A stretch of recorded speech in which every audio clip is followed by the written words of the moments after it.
Hey everybody, you're watching KTAL News Now. I'm your host Anthony Mocklin, and today we have Dr. Heather Carpenter and Jeffrey Goodman who are here to talk with us about the Join or Die documentary screening at the Robinson Film Center on April 8th. Thank you both so much for joining me today. Thanks for having us. And what made you, decide on Join It or Die specifically? Like, what about the documentary kind of like speaks to y'all and like pushes the message that you want to send? Well, I had been following Robert Putnam's work. He's a famous sociologist who wrote the book Bowling Alone, and about how the decline in membership and participation in nonprofit organizations. And, at the Institute, that's something that we're trying to continually work with and promote, participation, volunteerism within nonprofit organizations. So Robinson had, Film Center had the documentary screening here actually last fall. And when I saw it, it's just the idea popped in my mind, and I talked to Jeffrey and also Wendell at the Robinson Film Center to make this event happen. Oh, you want me to add to that? Yeah, so this is really Heather's baby. Robert Putnam is, like she said, one of the people that she really looks up to and has been one of her mentors, so to speak. For me, I'm the chair of the advisory board for INR, which Heather runs, which is the Institute for Nonprofit Administration and Research at LSUS. And I hadn't seen the movie before. And when Heather asked me if I would participate, I watched the movie and I was like, this is speaking my language. Like, I'm all into like, how do we make this community better? And the more that I sort of put a microscope on that question, the clearest response to me is it's all through collaboration. Like, we gotta join forces. We gotta leverage our talents and work together more. And that's what this documentary is all about. And that's what this panel discussion afterwards is gonna hone in on. And could you dive more into some of like the research involved in community engagement or that sort of like feeling of connection to others? Yeah, so Robert Putnam really looks at all of the national data on community engagement, civic participation, and so that's why the video is called, documentary is called Join or Die, because actually research shows that those who are involved in civic and community participation in clubs and churches and nonprofits actually live longer. And so he's done research and published quite a few books on this topic. His most recent publication is focused on how America was really involved in civic participation and can now do it again. And so that's one of the reasons why we wanted to bring it to Shreveport. We know we have a lot of strengths here within our community. There's over 2,000 nonprofit organizations, but we also know that there's also a negative that's going on. And so we want to really change the narrative and have that discussion around how we can make things more positive for everyone. No, Heather's the expert when it comes to this. I mean, the only thing I would add is, I think what we see a lot of times in our community is people complain. And I think what I would like to see shift is, rather than complain, realize like this isn't going to just fix itself. Like, anything you see that you're not happy about in your community, you need to step in there and do something about it. And that's the message that I want people to receive and people to walk away with next Tuesday. And the other thing I'll say is, the one thing I can promise you, I can promise you two things. One, the movie's fantastic, but I can also promise you that this is going to be a powerhouse room. And if you want to get some new friends or network with some people who are really out there doing things and part of the change, come a week from tomorrow. I promise you. You look left, you look right, you look in front of you, you look behind you. Those are all people you'll want to join forces with. And I know you were just talking about, sending a message to the people in the community and stuff. What can the people of Shreveport specifically, stand to gain by, joining that community and having that sense of togetherness? Say the question again, sorry. I was going to say, how can the people of Shreveport specifically, you said you wanted to bring it to Shreveport to show them, like, what can they, like, what about Shreveport specifically made you want to, go and do that? Great. Well, I mean, I want to follow up also on Jeffrey's comments because he does the podcast My City, My Community, My Home, and he's organized other events similar to this to have a community discussion.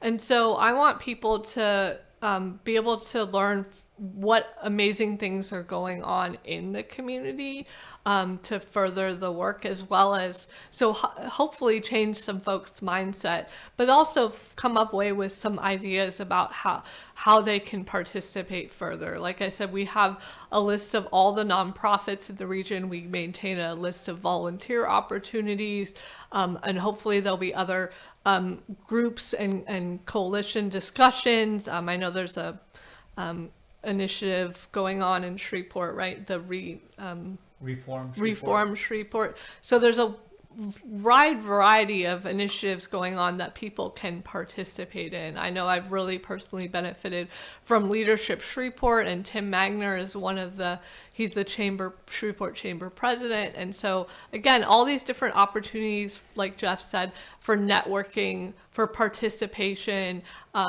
to improve social and emotional well-being, as well as reduce crime and improve our city as a whole. And I think people have a choice. The choice is, do I want to surround myself with a lot of negativity and a lot of naysayers, or do I want to surround myself with people who are actually in the trenches, rolling up their sleeves and doing things?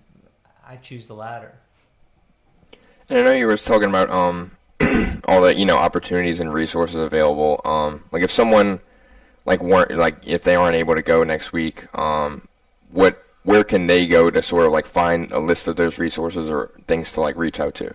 Yeah, so we have we have a database of all the 22,000 nonprofits in our state and our as well as the 2,000 in our region. And if you go to lsus.edu/INAR, again, it's lsus.edu/INAR.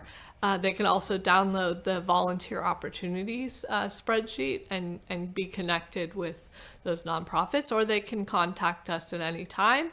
INAR@lsus.edu, INAR@lsus.edu. I recommend that. And as I recall, there will be a panel discussion and Q&A following the screening. How will that sort of allow community members to share their experiences and learn more about, civic engagement? Yeah, so our hope, there will be a panel discussion. I'm moderating it. The four panelists are Tim Magner, who's the president of the chamber, Clay Walker, who's the assistant Caddo Parish administrator, Dr. Laura Meeke, who's a sociologist at LSUS, and Wendell Riley, who's executive director for Robinson Film Center. It's going to be about an hour discussion. My hope and goal is that half an hour is focused on questions that I ask the four panelists, and the second half are questions that come from audience members. So we'll have the opportunity for people who are in attendance to submit questions to the panelists and dialogue directly with the panelists. And what made you both want to sort of get into community engagement and just kind of helping the area and its citizens? I'll start. I mean, I grew up here. This is my home. My mom was extremely involved in the community. She's still around, but my mom was as responsible as anyone for making Cyport happen and making Robinson Film Center happen. So I think, I just was in awe, and that probably seeped a little bit into my DNA. And, I live here. I mean, who doesn't want where they live to be as good as it possibly can be? So for me, it's a no-brainer. Well, I've been part of nonprofits my entire life. I'm actually not from here. I moved here 4 years ago from Maryland. But Shreveport has opened many doors for me. And like I said, I participated in Leadership Shreveport, and I have a fabulous advisory board. And my mission and passion is to help people run more effective nonprofit organizations, and also to share the economic and the social value that nonprofits bring to our community. They also employ 8% of the workforce. They have more jobs opportunities, more number of job availability than manufacturing and transportation. And I don't think folks realize how much nonprofits are a part of our daily lives, from everything from the arts to healthcare to education to animal-related nonprofits to human services. They're on the front lines of every disaster. And so, there's so much research that Robert Putnam does on the impact of nonprofits in our lives. And, people reminisce about back in the day, but back in the 60s, people came together based on their clubs that they were in. So they were in bowling clubs, right? And it was all different walks of life, all different socioeconomic, male and female, different religion, and so they were able to have civil discourse, civil conversations, and we don't have that anymore. We often are divided in our viewpoints, and so we want to bring that civil discourse back. We want to bring our community together to have those participation in these social and community beautification, like Shreveport Green does that really well, Keep Bossier Beautiful. So anyway, there's so many different nonprofits to participate in. And with such an extensive background in nonprofit work and experiences, what sort of personally, what have you sort of seen in terms of like positive impacts in the community, like throughout your time, working with them? Well, I mean, I have really had the privilege to work with most of the nonprofits in our region and the startup ones as well.